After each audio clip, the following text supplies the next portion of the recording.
Bapak Ibu yang terkasih, Shalom. Bagaimana kabarnya hari ini? Luar biasa ya, pokoknya apapun tetap luar biasa ya. Saudara, hari ini tema firman Tuhan yang diberikan adalah melayani dengan hati hamba. Ya mungkin kalau saya bicara tentang melayani dengan hati hamba, saudara akan berkata begini, lo yang melayani itu kan pelayan Tuhan di gereja toh. Kita ini kan enggak pelayanan kan, jadi kan itu bukan buat kita firmannya. Saudara, ya saya pengen kita nih belajar bahwa melayani itu ya bukan hanya sekedar kita ada di mimbar. Melayani itu bukan hanya ketika kita menjadi pengerja atau dalam hal-hal yang kelihatannya rohani. Tapi saya pengen hari ini supaya firman Tuhan berbicara bagi kita sehingga membuka wawasan kita sebagai orang Kristen. Ya apa sih ya sebenarnya yang Tuhan mau di dalam kita ini melayani Tuhan. Mari kita buka dulu ayat dari gereja yang diberikan adalah dari Lukas, Injil Lukas pasal yang pertama, ayat yang ke-24, ya ayat 28, ayat 28 sampai ayat yang ke-38 ya. Kita lihat bersama saudara, firman Tuhan berkata ya ketika Maria saudara, dia menerima kabar bahwa dia akan melahirkan seorang juru selamat. Baca bersama 1, 2, 3. Ketika malaikat itu masuk ke rumah Maria, ia berkata, "Salam, hai engkau yang dikaruniai, Tuhan menyertai engkau." Ayat berikutnya, Maria terkejut mendengar perkataan itu, lalu bertanya di dalam hatinya, "Apakah arti salam itu?" Kata malaikat itu kepadanya, "Jangan takut, hai Maria, sebab engkau beroleh kasih karunia di hadapan Allah." Ayat berikutnya, "Sesungguhnya engkau akan mengandung dan akan melahirkan seorang anak laki-laki dan hendaklah engkau menamai dia Yesus. Ia akan menjadi besar dan akan disebut anak Allah yang maha tinggi. Dan Tuhan Allah akan mengaruniakan kepadanya tahta Daud bapa leluhurnya. Dan ia akan menjadi raja atas kaum keturunan Yakub sampai selama-lamanya, dan kerajaannya tidak akan berkesudahan." Kata Maria kepada malaikat itu, "Bagaimana hal itu mungkin terjadi karena aku belum bersuami?" Jawab malaikat itu kepadanya, "Roh Kudus akan turun atasmu dan kuasa Allah yang maha tinggi akan menaungi engkau. Sebab itu anak yang akan kau lahirkan itu akan disebut kudus, anak Allah. Dan sesungguhnya Elisabet, sanakmu itu, ia pun sedang mengandung seorang anak laki-laki pada hari tuanya. Dan inilah bulan yang ke-6 bagi dia yang disebut mandul itu. Sebab bagi Allah tidak ada yang mustahil." Kata Maria, "Sesungguhnya aku ini adalah hamba Tuhan. Jadilah padaku menurut perkataanmu itu." Lalu malaikat itu meninggalkan dia. Katakan bersama, amin. Saudara, melayani dengan hati hamba. Dan hari ini diambil contoh dari Maria. Kenapa Maria? Karena Maria itu melahirkan Tuhan Yesus. Begitu banyak resiko bagi Maria kalau dia harus menerima apa yang dikatakan oleh malaikat itu. Tidak main-main, dia belum menikah ya, dan dia harus hamil. Nanti bagaimana kata orang, bagaimana pendapat orang ya, tetapi kehendak Tuhan itu harus terjadi. Dulu pernah ada saudara di satu kota, anak pendeta hamil. Ya, ditanya, "Siapa yang hamil kamu?" Dia bilang, "Dari Roh Kudus." Ya, berarti Tuhan Yesus mau punya adik. Ya, jangan percaya, itu bohong ya. Hati-hati ya, ayat firman Tuhan tidak bisa diutak-atik. Roh Kudus hanya satu kali berbicara. Tidak ada lagi sekarang Yesus punya adik. Ya, hanya sekali itu saja. Ya, memang orang Indonesia ini aneh-aneh saudara ya. Sekarang itu ya masih banyak umur belasan tahun sudah pada hamil. Tapi Indonesia sama Jepang itu lebih hebat Indonesia. Umur belasan tahun orang Jepang bikin robot. Umur belasan tahun Indonesia bikin berarti lebih hebat mana? Ya Indonesia ya, tapi kita berdoa saudara sekarang ini banyak. Saya ini pelayanan keliling ke daerah-daerah, banyak roh bunuh diri itu di anak-anak muda sekarang remaja. Ya, kenapa saudara? Putus cinta, dihianati ya, lalu akhirnya bunuh diri. Makanya buat remaja enggak usah dulu pacaran. Ya, cari Tuhan dulu, cari perkenanan Tuhan. Dikatakan di sana Maria mendapat sebuah nubuatan. Yesus Kristus akan lahir dan dia akan menggantikan ya, dan dia akan duduk di kursi pemerintahan. Dikatakan meneruskan bapak leluhurnya yaitu Daud. Saudara, kalau kita menyimak dari zaman perjanjian lama, itu sudah dikatakan oleh Tuhan bahwa Daud itu keturunannya tidak akan terputus. Dia akan memerintah selama-lamanya. Dan Yesus Kristus adalah dikatakan anak Daud ya. Makanya saudara ya, hari ini terjadi perang antara Israel dan Palestina ya. Kita tidak boleh ikut-ikutan nanti jadi Kristen kadrun. Ya, yang sana bela Palestina, kita bela Israel. Enggak ada hubungannya saudara ya. Yang dikatakan Israel rohani yang berhak menerima janji Tuhan hanya mereka yang menerima Yesus sebagai Tuhan dan Juru Selamat. Ya, kalau saudara pergi ke Yahudi sana, Israel itu yang orang Kristen hanya sedikit saudara. Yang di Palestina justru juga ada orang Kristen, gak semuanya Muslim. Ini kita perlu buka supaya jangan berantem. Yang sana ribut, kita juga ikut-ikutan ribut. Ini kan bodoh namanya ya. Jadi Alkitab berkata, Rasul Paulus bilang, ya tidak semua yang keturunan secara daging, mereka memang secara darah itu Israel. Tidak mereka semua tidak disebut keturunan Abraham. Walaupun secara daging mereka memang keturunan Abraham. Ya tetapi kita ini yang walaupun secara daging bukan keturunan Abraham, karena percaya kepada Yesus Kristus, kita juga menjadi ahli waris yang akan berhak menerima janji-janji Tuhan. Kita kalau ke Yahudi sana, ke Israel saudara, ya kadang tour guide kita itu dia terangkan tentang Yesus. Oh, di sini Yesus mati, Yesus naik. Kita tanya, kamu percaya Tuhan Yesus? Enggak. Ya, dia bilang agamamu, jangan sangkut-sangkutkan saya, jangan paksa saya percaya. Beberapa waktu lalu kan ada usulan ya untuk di Israel dilarang pemberitaan Injil. Tidak boleh, tetapi pada waktu itu ya masih banyak pertimbangan karena ya salah satu juga penghasil terbesar Israel itu dari wisatawan. Ya orang Kristen banyak datang ke sana. Nah kalau dia harus menutup pemberitaan Injil, ya berarti kan semua tempat wisata-wisata itu juga harus ditutup. Jadi jangan berpikir Israel itu Kristen. Ya di sana itu Yahudi saudara, makanya enggak usah ikut-ikutan demo ya. Bela ini, bela itu, semua tuh anak Tuhan, amin. Kita harus berdoakan semua, tidak dibenarkan membunuh orang. Ya Tuhan itu benci dengan kekerasan. Kita kembali saudara, dikatakan Maria itu bingung bagaimana caranya, aku ini belum menikah. Tapi pada akhirnya ayat yang terakhir tadi dia bilang apa? Sesungguhnya aku ini apa? Hamba Tuhan.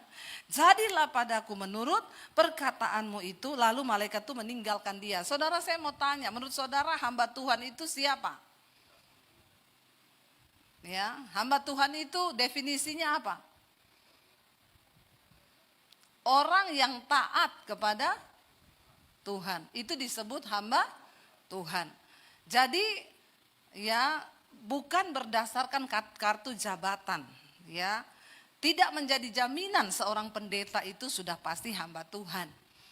Tidak menjadi jaminan ketua sinode itu hamba Tuhan. Kalau dia tidak taat kepada Tuhan, maka dia bukan hamba Tuhan. Sekalipun dia punya kartu jabatan. Ya, jadi kalau saudara tunduk dan taat sama Tuhan, berarti saudara hamba Tuhan atau bukan? Hamba Tuhan. Berarti semua di sini taat sama Tuhan kan? Insya Allah ya. Kalau kita semua taat sama Tuhan, berarti kita semua adalah hamba. Sepakat deal ya. Kita adalah hamba Tuhan.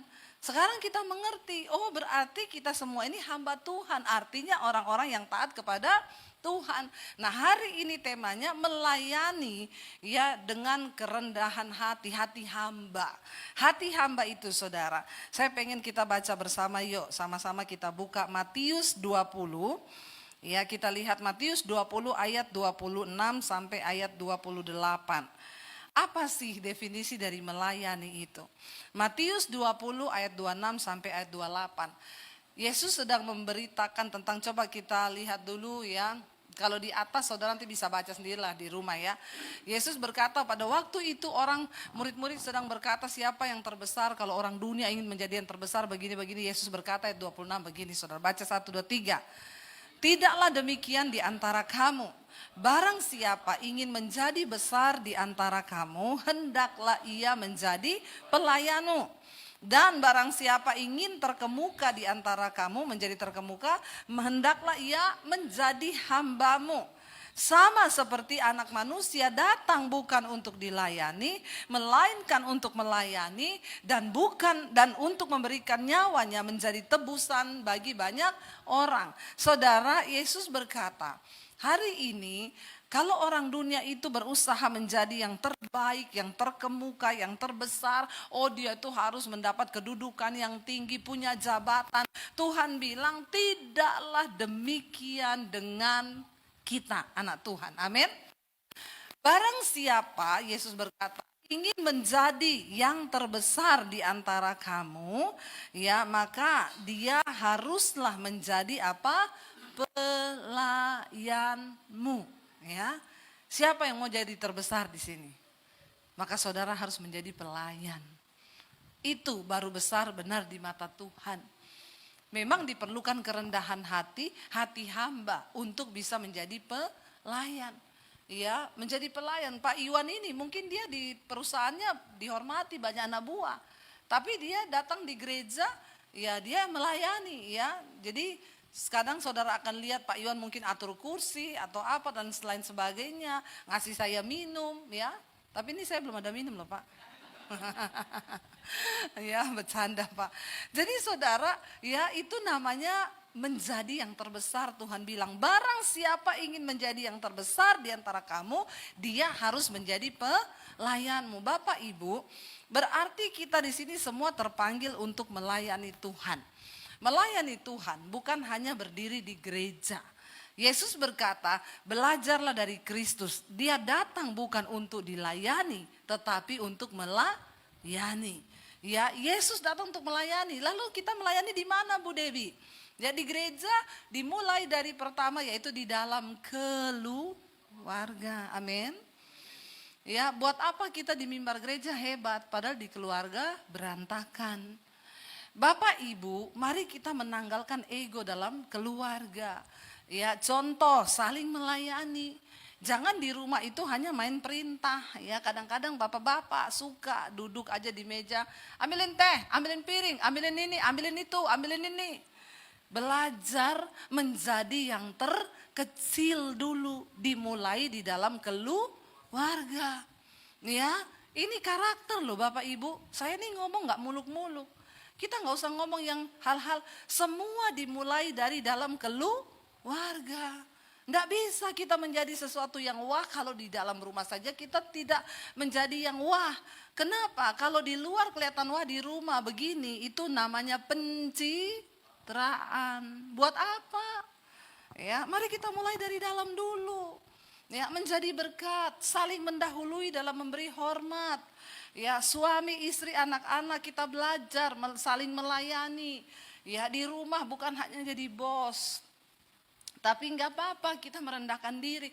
Saya percaya kalau kita semua mau melayani dengan hati hamba, kita tanggalkan semua kesombongan kita. Enggak ada tuh orang mau cerai. Amin. Kenapa ada banyak orang mau cerai? Karena semuanya ya pengen dihormati. Pengen dihargai. Ya, kamu tuh jadi istri ya, nggak pernah hormat sama suami. Ya, istrinya balas, kamu juga emang selama ini kamu jadi suami, kamu pernah mengasihi istri? Nah, semua itu kalau saling-saling begitu, siapa yang menang? Siapa yang menang? Setan toh. Setan yang menang. Tapi kalau semua merendahkan hati dengan hati hamba, saling melayani, ya. Istrinya baru mau tersinggung, suaminya ngomong, enggak usah marah saya, memang ini salahku. Maafin aku salah. Istrinya bilang, bukan sayang, aku yang salah, bukan aku. Emang boleh? Boleh serendah itu? Boleh saudara, amin. Ya, kita saling merendahkan hati. Itu namanya melayani dengan hati hamba. Enggak usah ngomong yang muluk-muluk. Kalau kita semua punya kerendahan hati, enak hidup ini saudara. Nggak banyak berantem, nggak banyak salah paham. Saya sedih loh, hari-hari ini tingkat perceraian terus naik. Ya, dan di keluarga Kristen banyak terjadi. Kenapa itu bisa terjadi? Karena orang sudah nggak punya hati hamba. Kalau kita semua mau melayani dengan hati hamba di dalam keluarga, ya, istri tunduk pada suami, suami kasihilah istrimu seperti engkau mengasihi dirimu sendiri. Ya, karena kalau suami tidak mengasihi istri seperti dirinya sendiri, maka doanya itu tidak terjawab. Doanya itu terhalang. Bapak-bapak, sehebat apapun engkau berusaha untuk sukses, kalau engkau enggak mengasihi istri, enggak mungkin engkau sukses. Bilang amin bapak-bapak. Ini firman Tuhan yang ngomong. Istri-istri juga, marilah kita belajar menghormati suami kita. Ya, karena mereka adalah imam yang ditempatkan di dalam keluarga. Tapi suami, ya, untuk dihormati juga engkau tempatkanlah dirimu. Sebagaimana supaya engkau itu pantas untuk dihormati. Nah, kalau suaminya pemabuk, ya, tukang selingkuh, sama istri kasar, bagaimana mau dihormati? Anak-anakmu juga nggak respect. Kemarin ada yang konseling sama saya, Bu, saya tuh bingung sebagai istri di rumah tangga ini. Aduh, saya udah mau puyeng, rasanya saya mau tinggalin rumah. Kenapa, Bu? Suami saya sekarang tiap hari marah terus. Memang usaha kami goyang, ya, keuangan seret. Tapi maksud saya dia itu boyo sabar, aja anak istrinya berdoa. Dia tiap hari marah, maki-maki saya, kena anak, kena. Lah sekarang anak udah gak respect sama dia, Bu. Jadi dia ngomong apa, anak gak ada yang mau denger. Karena dia sendiri kelakuannya gak pantas untuk dihormati. Nah kalau sudah begitu, dia ngamuk lagi, saya yang kena lagi. Itu anak-anak. Aduh, saya bilang keluarga kayak begini saudara, ya banyak orang Kristen begini banyak. Kenapa saudara? Karena sudah gak ada hati hamba. Semakin kacau engkau, semakin kacau rumah tanggamu, semakin ruwet. Udah gitu, ndak mau kerendahan hati, mencari Tuhan sungguh-sungguh. Bapak Ibu dengar baik, keadaan zaman tidak semakin baik, nggak semakin baik.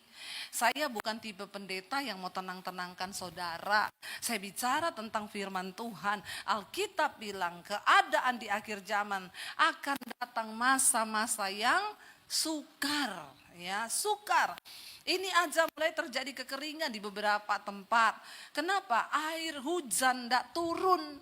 Ya, kalau sampai hujan tidak turun, semua sudah pada kering. Bisa terjadi gagal panen. Gagal panen. Sekarang beras sudah naik belum? Nah, ibu-ibu tahu kan, naik beras. Selama kita masih bisa beli, bersyukur saja. Dan hari-hari ini saya mau bilang, Bapak Ibu, anak-anak muda, ya, jangan engkau itu cuma sibuk dengan dirimu sendiri. Cari Tuhan sungguh-sungguh. Anak-anak muda juga di rumah, ya, jangan cuma terikat dengan HP. Ya, tiap hari lihat HP. Sudah di rumah lihat HP, di gereja lihat HP lagi. Mending pulang saja. Bilang amin. Udah gak perhatikan khotbah. Buat apa saudara datang ke gereja kalau cuma di gereja main HP juga? Apa yang masuk di otakmu? Gak masuk. Pulang saja. Ngapain saya capek-capek khotbah? Orang kok sama Tuhan saja tidak hormat. Bagaimana Tuhan mau memberkati hidupmu? Ya, hormati Tuhan. Hormati Tuhan. Saya mau bilang saudara, hari-hari ini engkau gak punya cara lain loh untuk mengatasi kesukaran yang akan terjadi. Anak muda, jangan kau andalkan otakmu yang pintar. Jangan kau andalkan orang tuamu yang kaya. Sekarang teknologi baru bermunculan, ya. Sekarang teknologi itu makin canggih, makin luar biasa. Ya, sekarang muncul teknologi baru AI ya. Itu AI, itu salah satu teknologi ya yang bisa meniru kecanggihan bahkan kemampuan manusia. Sekarang saudara, di negara-negara di luar negeri ada khotbah-khotbah yang khotbah itu udah robot dari AI, bukan manusia lagi. Loh, yang khotbah robot. Saya kemarin lihat berita ada selebgram AI pertama di Indonesia. Cantik banget ceweknya itu, persis kayak manusia. Dia bisa pakai baju ya yang bagus. Jadi sekarang endorse semua lari ke robot ini. Padahal ini bukan orang. Sekarang gak perlu artis lagi. Ya, biar kau mau cantik kayak apapun, sekarang orang bisa bikin robot AI itu dia tuh cowok ganteng, cewek cantik. Pengkhotbah saya ditanyain gini loh Bu, sekarang menurut Ibu tanggapan Ibu apa? Kok robot khotbah Bu? Ya, ini tanda apa yang terjadi? Saya bilang ya bisa jadi Tuhan pakai robot. Ya robot itu nggak selingkuh. Robot nggak ada yang homo, ya enggak? Ya, sekarang pendeta banyak abis selingkuh, abis tidur di hotel sama perempuan, abis homo di hotel, naik di mimbar, nggak ada yang tahu.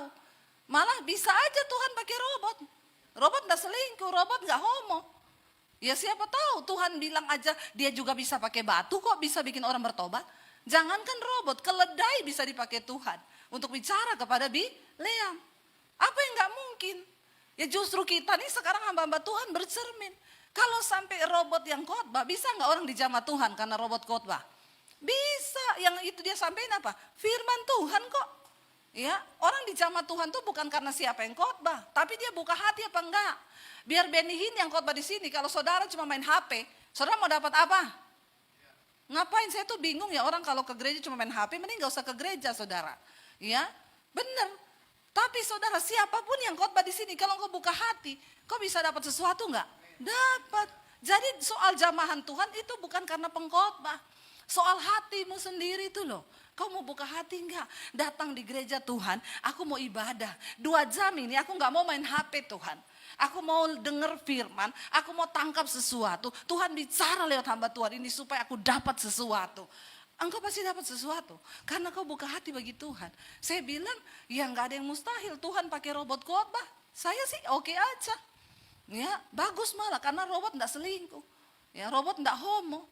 Robot tidak melakukan hal-hal yang ini ya memang Tuhan bisa pakai siapa aja.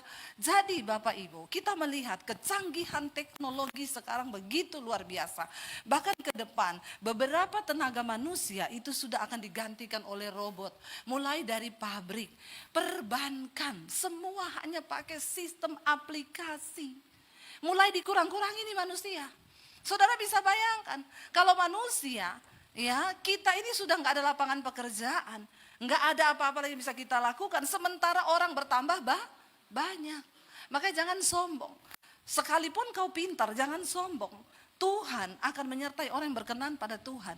Pintar sombong masih rodo-rodo. Udah bodoh sombong lagi saudara. Ini lebih gila lagi. Saudara, tapi Tuhan berkata di akhir zaman akan datang masa yang sukar. Semua akan digoncangkan.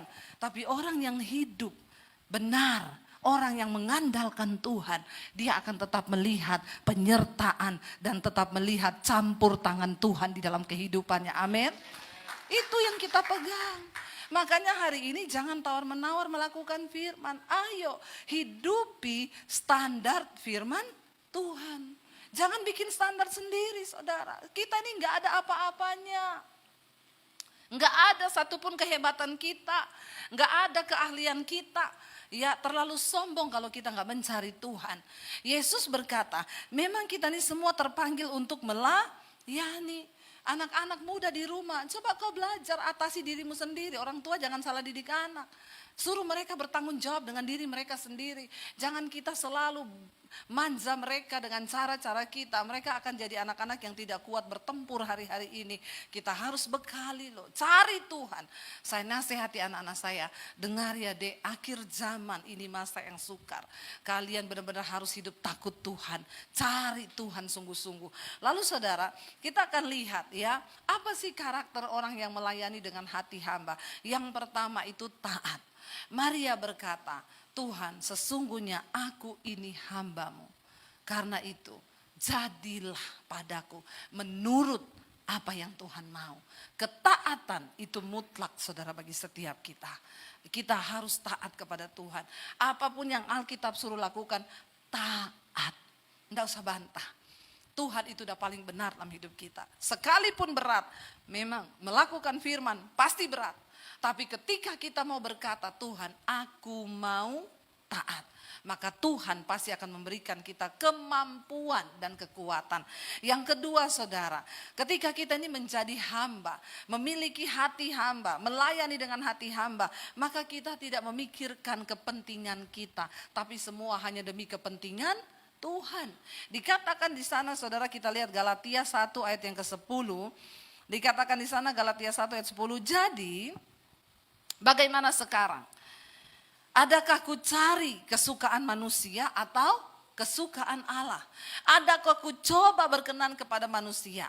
Sekiranya aku masih mau mencoba berkenan kepada manusia, maka aku bukanlah hamba Kristus. Mari kita mau berkenan kepada Tuhan. Seorang prajurit yang sedang berjuang, dia tidak memusingkan perkara-perkara penghidupannya, supaya dengan berbuat demikian dia berkenan kepada komandannya.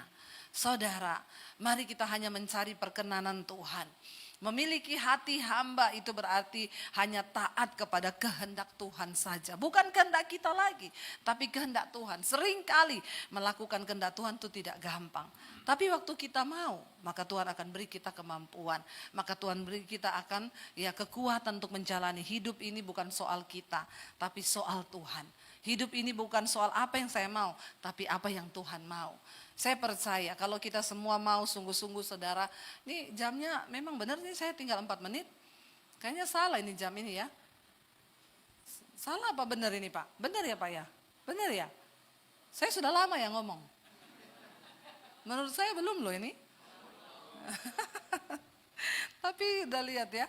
Jadi saudara ya ayo bukan soal kemampuan, bukan soal kekuatan kita, bukan soal kehendak kita, tapi semuanya soal kehendak Tuhan.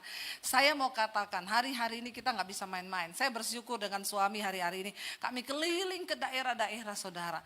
Aduh rasanya itu ya capek, iya secara fisik capek. Terbang, ya kemarin tuh saya makan pagi di Batam, makan siang di Jakarta, makan malam di Manado. Loh, ngisi seminar hamba-hamba Tuhan, saudara. Kami keliling ya Makassar, Maros, Manado, Batam, keliling. Ya, saya bersyukur ya hamba-hamba Tuhan datang dari berbagai gereja. Ya, mereka mau memperbaiki komitmen dan kami bersyukur Tuhan percayakan nanti bulan depan kami ada di Bali. Kumpulin hamba-hamba Tuhan ribuan dari desa-desa, dari pelosok-pelosok, dari kepulauan-kepulauan. Mereka datang. Saudara, cuma satu, kita mempersiapkan hari-hari yang singkat ini, waktu-waktu yang singkat. Ya, bahkan mungkin ke depan saya juga akan banyak sibuk ketika sekolah Alkitab kami sudah buka di Bandungan, Semarang. Ya, puji Tuhan sudah ada 50 lebih yang mendaftar. Susah cari hamba Tuhan sekarang. Ya, susah saudara. Di sekolahin gratis pun enggak mau loh. Itu sekolah saya gratis loh, 6 bulan loh. Ya. Pada nggak mau, kenapa? Nggak mau bu, nggak cukup iman jadi pendeta, nggak cukup iman jadi hamba Tuhan. Lo nggak percaya sama Tuhan lo. Ini tanda akhir zaman memang. Orang ikut Tuhan dan nggak percaya, nggak saya mau sekolah yang lain aja. Ya silakan. Makanya benar Tuhan Yesus tuh warning. Di akhir zaman tuayan banyak tapi penuainya sedikit. Benar. Pak Iwan mau Pak masuk sekolah Alkitab?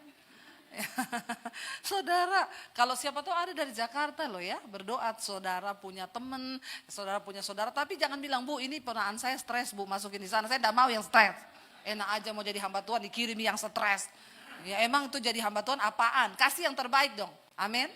Ya kalau ada yang anak pinter di sekolah jadi dokter, bodoh stres di sekolahin sekolah Alkitab. Ya makanya banyak hamba Tuhan bodoh-bodoh. Karena yang dikasih semua yang terbuang, yang sudah gak lulus di mana-mana. Ya, memang saudara susah cari orang yang terpanggil hari-hari ini. Tapi saya percaya masih ada dan selalu ada. Mari kita berlatih diri kita. Menjelang hari-hari Tuhan yang terakhir, kita gak punya kekuatan lain selain taat pada firman Tuhan. Miliki hati hamba. Saya ingat saudara, saya undang imam musik maju ke depan. Kita nyanyi lagu Hati Hamba ya. Saya ingat saudara satu kali ketika saya di Solo, ya saya itu mau pelayanan. Lagu ini sangat membekas sekali kepada saya. Kenapa? Karena ada pengalaman pribadi. Waktu itu saya mau pelayanan Natal di desa. Saya tahu tuh desanya jauh banget. Ya harus naik turun gunung saudara. Sore itu jam 3 langitnya sudah gelap. Saya bilang sama suami saya, aduh mudah-mudahan enggak hujan. Karena kami enggak punya mobil waktu itu. Mau pelayanan naik motor. Jangan sampai hujan Tuhan, jangan sampai hujan. Ya benar setengah jam kemudian hujan turun deras banget. Saya keluar, saya tengking dalam nama Yesus. Berhenti hujan, makin deras saudara. Bukannya berhenti. Ya saya keluar pakai ayat lagi. Elia manusia biasa. Waktu Elia berkata hujan turun-turun. Waktu Elia berkata hujan berhenti. Debi Basir manusia biasa. Tapi Allah yang aku sembah sama dengan Allahnya Elia. Aku berkata, hujan berhenti, saya mau pelayanan. Makin deres, malah tambah petir menyambar-nyambar. Jadi saya masuk ke dalam rumah. Saya bilang sama suami saya, Kita harus berhikmat loh. Kita ini mau pelayanan tuh naik turun gunung di desa ya. Dan kita naik motor. Kita juga harus sadar diri, kita harus sayang diri kita daripada nanti kita sakit. Belum lagi kalau kesambar petir.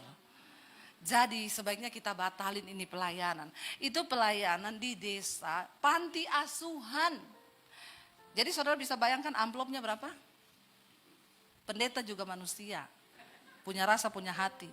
Jangan samakan dengan pisau belati. Saya nggak bohong, saya jujur. Sudah hujan, deres, kalau cuma dalam kota nggak apa-apa. Luar kota naik motor. Saya bilang sama suami, batalin ya. Suami saya bilang, Say, ini sudah tugas kita loh pelayanan. Aku setia kok nganterin kamu. Ayo kita sama-sama, nggak apa-apa naik motor. Hujan ini saya bilang, pakai jas hujan. Dalam hati saya ini suamiku kok semangat sekali ya. Lalu ya udah karena dia mengingatkan saya, ketika abis dia bilang, ayo setia saya melayani dengan hati hamba. Tiba-tiba tape di kamar saya ganti lagu ini saudara. Lagi saya merenung, tiba-tiba pujian ini keluar. Kau bukan Tuhan yang melihat rupa.